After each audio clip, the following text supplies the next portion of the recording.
Querida irmã, querido irmão em Cristo, hoje o assunto é um pouco complicado porque nós temos na Bíblia três relatos acerca da criação dos seres humanos.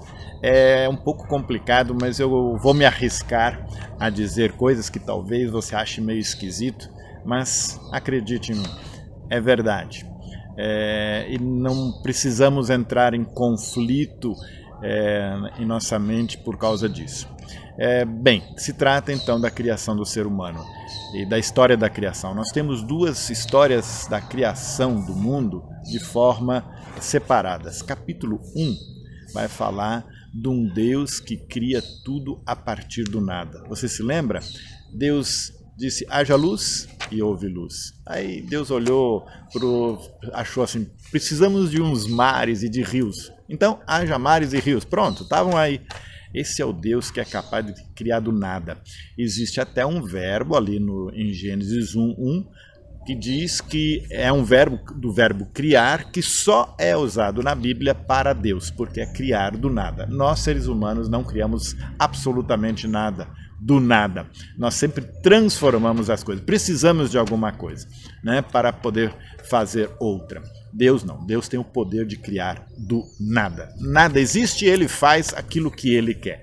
Só Deus mesmo. E o ser humano, então, é criado do nada. Aí você vai me dizer, não, pastor, o ser humano é criado a partir do barro.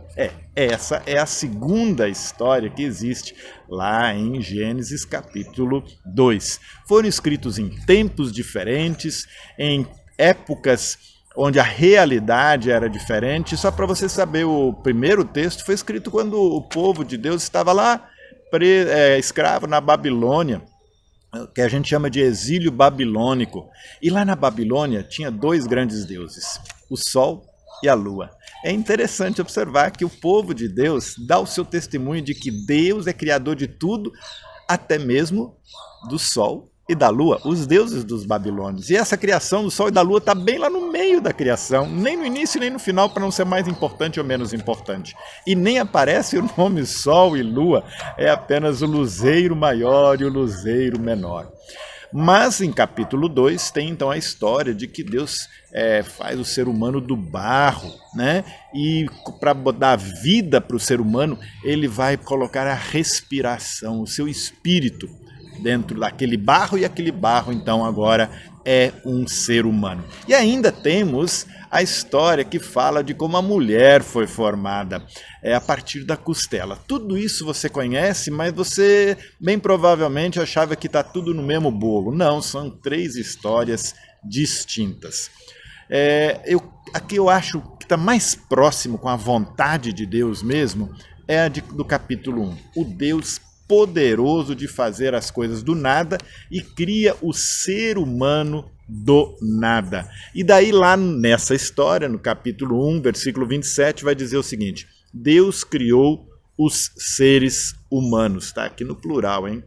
Ele os criou parecidos com Deus. Ele os criou homem e mulher. Em outras palavras, homem e mulher são igualmente importantes, igualmente amados por Deus. Nenhum é mais importante do que o outro. E os dois se completam. Deus criou homem e mulher para se completarem. E aí, o apóstolo Paulo, na primeira carta que ele escreveu aos Coríntios, capítulo 11, ele vai dizer o seguinte: por estarmos unidos com o Senhor, nem a mulher é independente do homem, nem o homem é independente da mulher. Porque assim como a mulher é feita do homem, assim também o homem nasce da mulher. E tudo vem de Deus.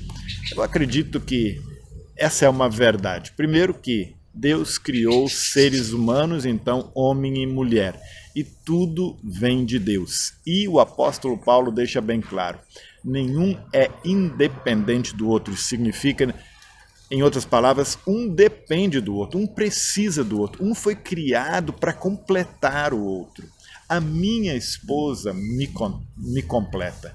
eu completo a minha esposa. Assim é o desejo inicial de Deus quando um casal se encontra nesta vida e se resolvem viver juntos, um com o outro, para se completarem, para se ajudarem, para serem sustento um para o outro.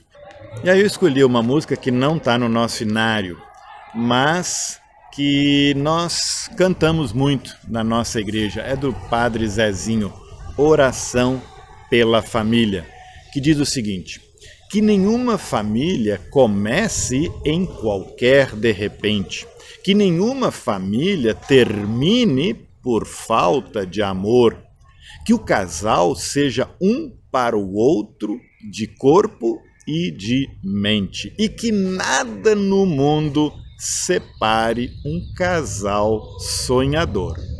Que nenhuma família se abrigue debaixo da ponte, que ninguém interfira no lar e na vida dos dois. Que ninguém os obrigue a viver sem nenhum horizonte e que eles vivam do ontem no hoje em função de um depois. E aí vem o estribilho que vai dizer que a família comece e termine sabendo aonde vai. Que o homem carregue nos ombros a graça de um pai e que a mulher seja um céu de ternura, aconchego e calor e que os filhos conheçam a força que brota do amor. Abençoa, Senhor, as famílias. Amém. Abençoa, Senhor, a minha também. A segunda estrofe vai dizer que o marido e a mulher tenham força de amar sem medida, que ninguém vá dormir sem pedir ou sem dar seu perdão, que as crianças aprendam no colo o sentido da vida e que a família celebre a partilha do abraço e do pão. Que o marido e mulher não se traiam nem traiam seus filhos. Que o ciúme não mate a certeza do amor entre os dois.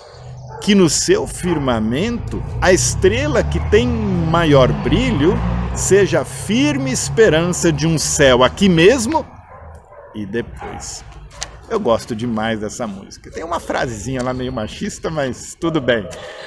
A gente não pode ser perfeito em tudo que cria, só Deus. Também o Padre Zezinho pode ter aí falhado um pouquinho numa frase machista, mas eu gostaria de dizer, a letra dessa música é fantástica, ela deveria ser muito mais vivida nas famílias a partir do encontro de um homem, de uma mulher que se amam e que vão ensinar suas crianças a viverem e a valorizarem esta vida. Afinal de contas, tanto o homem quanto a mulher, quanto os filhos, são criação de Deus e, consequentemente, como diz o texto bíblico, são criados à imagem e à semelhança do nosso querido Criador, nosso Deus. Eu desejo a você um abençoado dia. Um beijo no seu coração. Até amanhã.